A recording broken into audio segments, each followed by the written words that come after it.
खाटोडे नावाचे एक हे दोन खाटोकर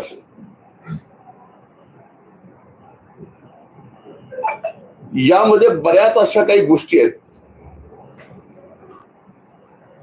की ज्या गोष्टी आपल्याला सुद्धा अवगत असायला पाहिजे. या पवारनी अनेक छोटे छोटे क्लासेस आपल्या स्वतःच्या पैशाच्या जोरावर दबावावर या बीड जिल्ह्यातून बंद केले.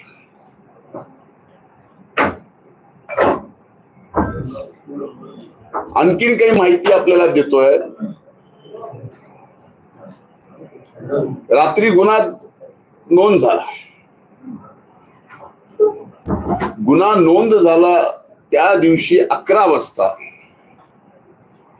इथले स्थानिकचे आमदार संदीप क्षीरसागर या आरोपी सोबत होते. हे पोलीस तपासात येणं आवश्यक आहे. ते का होते, काय असं कारण आहे, काय त्यांचे कनेक्शन आहेत, फायनान्शियल आहेत, नॉन फायनान्शियल आहेत, क्लासमेट आहेत, काय आहेत नेमके.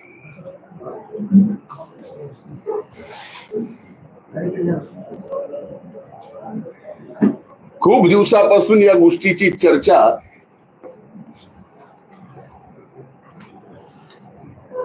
या क्लासेसच्या बाबतीत दबून होती की इथं मुलींवर अत्याचार होतोय, लैंगिक अत्याचार होतोय, अल्पवयीन मुलीवर लैंगिक अत्याचार होतोय. आणि हे होत असताना फक्त आपली इज्जत वेशीला टांगली जाऊ नये म्हणून अनेक कुटुंबातल्या लोकांनी ब्र म्हणून सुद्धा अशा प्रकरणावर आवाज उठवला नाही. किंवा आजही असे प्रकरण त्यांच्याकडनं चालू झाले असतील. अशा अनेक भगिनी आमच्या असतील की ज्यांचा छळ यांनी केला, पण त्यांनी एक अक्षराने सुद्धा पुढे कुठे आले नाहीत. का तर आपली इज्जत बरी. शेवटी इज्जतीला सगळेजण घाबरतात.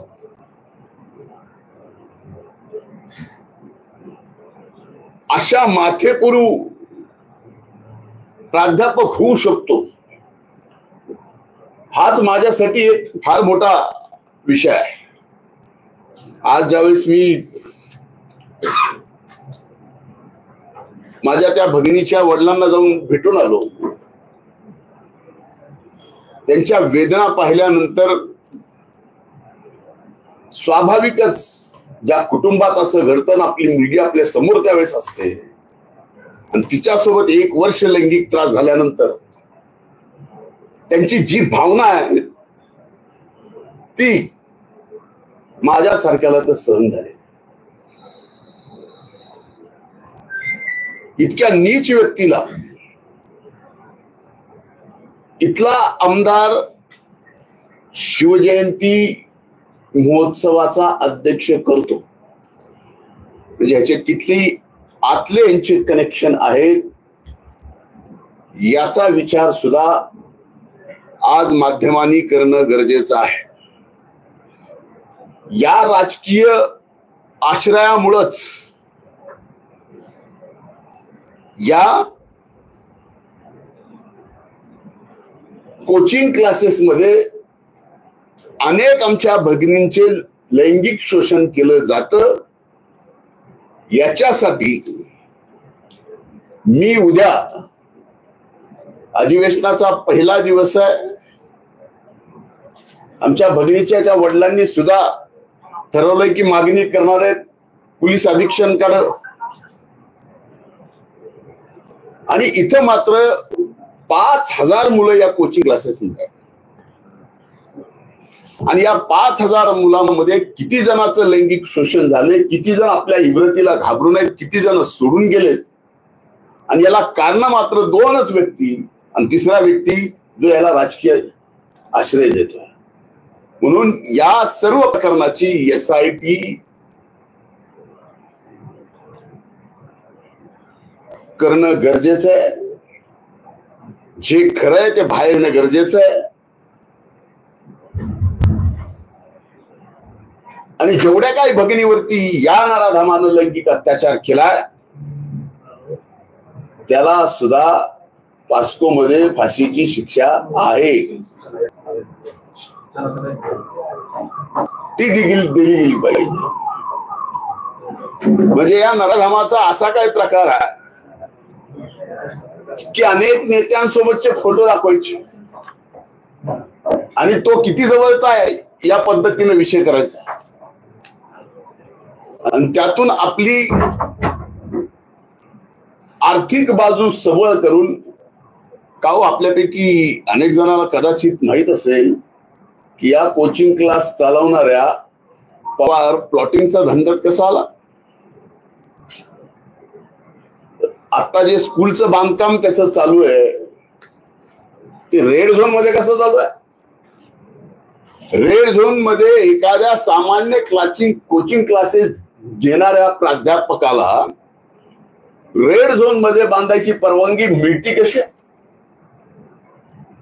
याच्या मागे नक्कीच तुम्हाला राजकीय आश्रय वाटत नाही. जर ते राजकीय आश्रय असेल तर तो नेमका काय आहे, तो आर्थिक आहे का आणखीन याच्यातून काही वेगळं आहे. जसं जसं पुढे होईल प्रकरण जाईल तसं तसं या कोचिंग क्लासवर काय काय धंदे होतात हे सुद्धा पुढे येईल.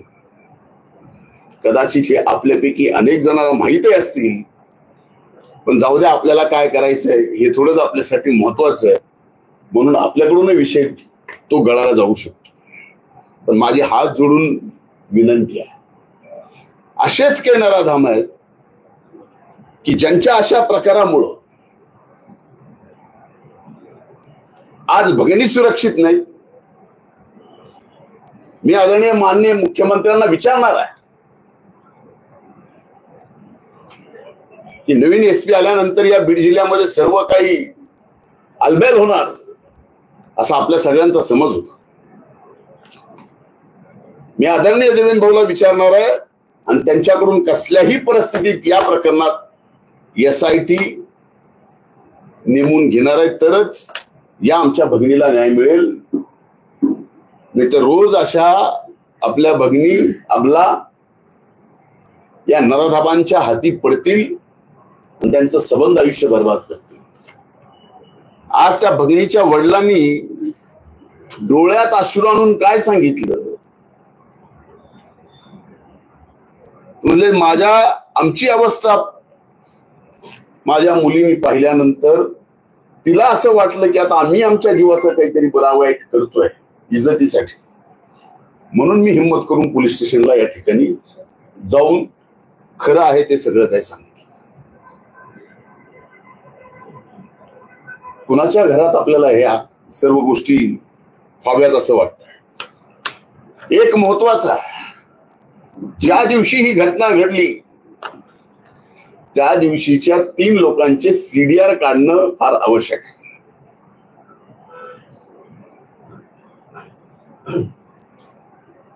त्यात ज्याचा जो राजकीय आश्रय देतो तो आणि हे दोन्ही प्राध्यापक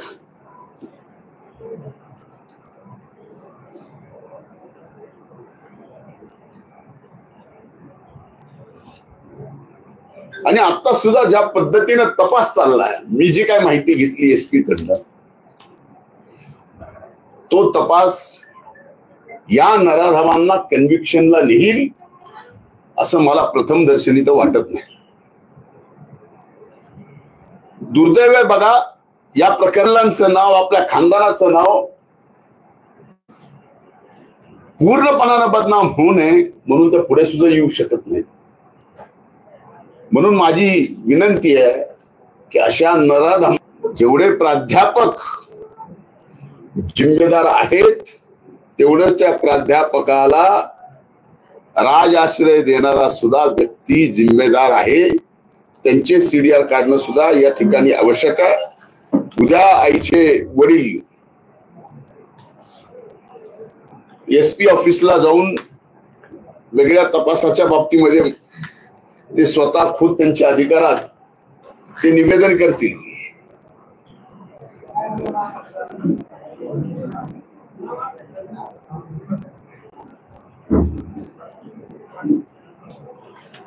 एक महत्वाची गोष्ट आहे, खर तर इथं आपल्या जिल्ह्यात ग्रामीण भागातून शिक्षणासाठी शहरात येणाऱ्या गोरगरिबांच्या लेकरांना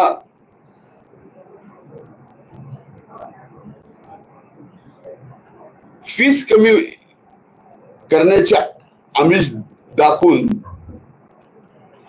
वाम मार्गाला लावण्याचे काम सुद्धा या ठिकाणी झालेलं आहे. ही जबाबदारीपूर्वक मी आपल्याला सांगतो. मी जस्ट बोलतो जबाबदारीपूर्वक, मी कधी आयुष्यात युटर्न घेतलेला नाही. जे बोललोय ते बोललोय, ते पुरावा सहित येणाऱ्या काळात आपल्याला दिसेल.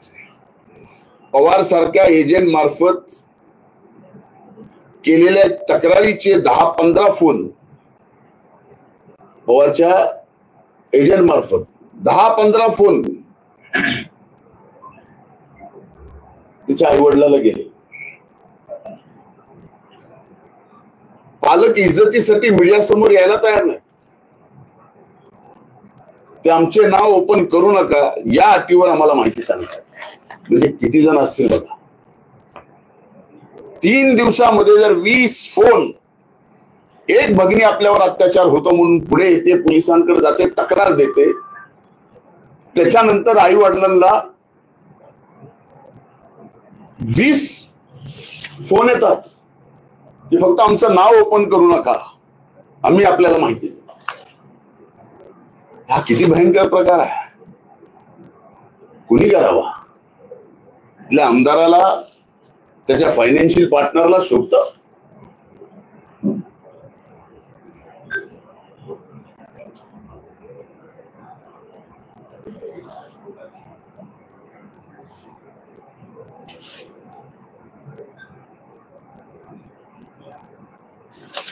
यामध्ये माझ्याकडून निवेदन संपलंय. मी उद्याच माननीय मुख्यमंत्री महोदयांना SIT ची मागणी यात करणार आहे आणि एक महिला IPS अधिकारी यांच्या माध्यमातूनच या किरण पवारांच्या, विजय पवाराच्या त्यांच्यावर राजकीय आश्रय असणाऱ्या स्थानिक आमदाराचा आणि एकूणच कोचिंग क्लासेसच्या बाबतीमध्ये चौकशी होणं गरजेचं आहे. त्या कोचिंग क्लासच्या मालकाच्या मुलीला 2 टर्म मध्ये MIT ला, नीटला 300 मार्क पडतात आणि फायनलला दोन्हीचं टोटल मिळून 700 मार्क पडतात. म्हणजे मध्ये जे नीटचा घोटाळा ज्या ठिकाणी संबंध देशभर आपल्याला पाडून आला, याच्यात सुद्धा हे सामील आहे. आणि हे सुद्धा मी अतिशय जबाबदारीपूर्वक बोलतोय. माझं निवेदन इथं संपलंय आणि माझी एवढीच हात जोडून कळकळीची विनंती आहे आपल्या सर्वांना. आपलं माध्यम लोकशाहीमध्ये 4थं स्तंभ आहे. मी 150 दिवस अनुभवलाय आणि 150 दिवसानंतर मी बोललोय. हात जोडून आजही बोलायची अशी घटना झाली नसती तर कदाचित मी आजही बोललो नसतो. पण आपल्या घरातली ही आपला मुलगी, आपल्या घरातली आपली बहीण आहे, आपली लेक आहे समजून तिला न्याय देण्यासाठी आपण सर्वांनी प्रयत्न करावा, एवढीच हात जोडून माझी आपल्या सर्वांना विनंती आहे. धन्यवाद.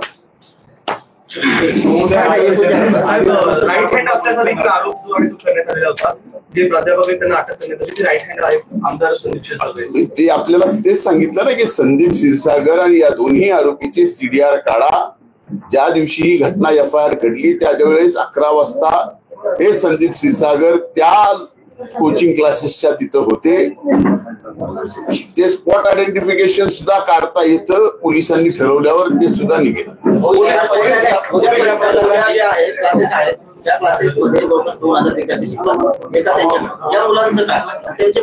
एक लक्षात घ्या, आता या मुलांचं काय आणि त्यांच्या फीसचं काय हा विषय तुम्ही विचारताय ते बरोबर आहे.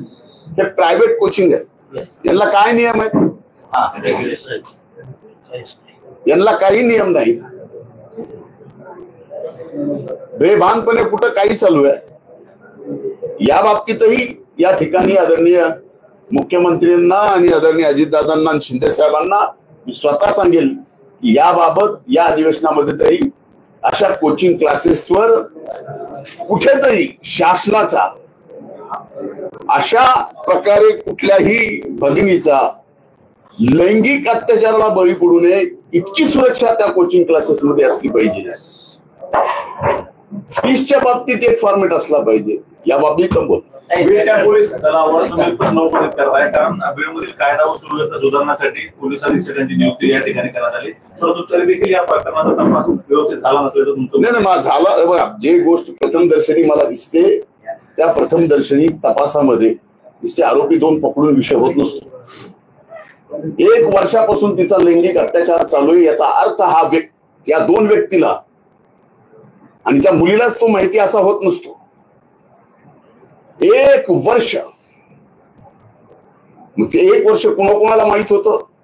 त्या 1 वर्षात आणखी कुणावर लैंगिक अत्याचार झाले? या मुलीला कुणी यात ढकललं?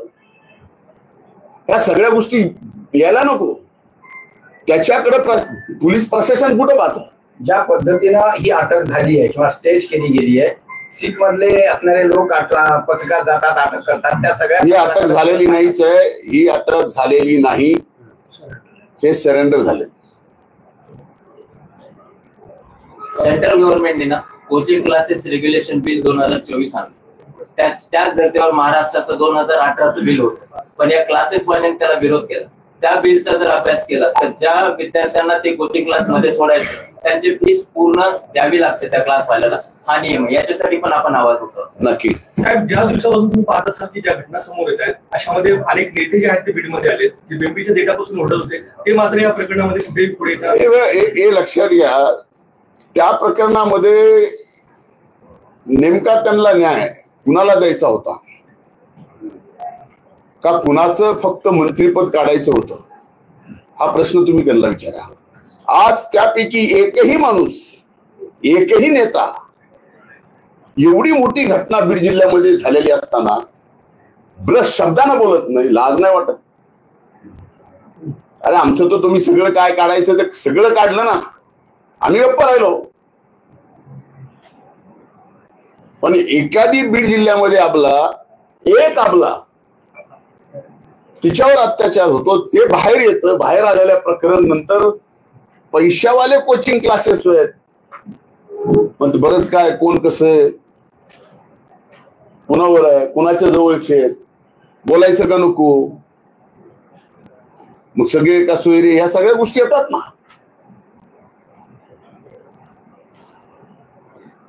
पण एक आहे, कुणी लोकप्रतिनिधी असला तर कमीत कमी त्याच्या अंगात मरेपर्यंत न्यायाची चाड आणि अन्यायाची चीड असली पाहिजे. त्या भूमिकेतून आज मी इथं आलेलो. धन्यवाद. बीडची धनंजय मुंडे आले ते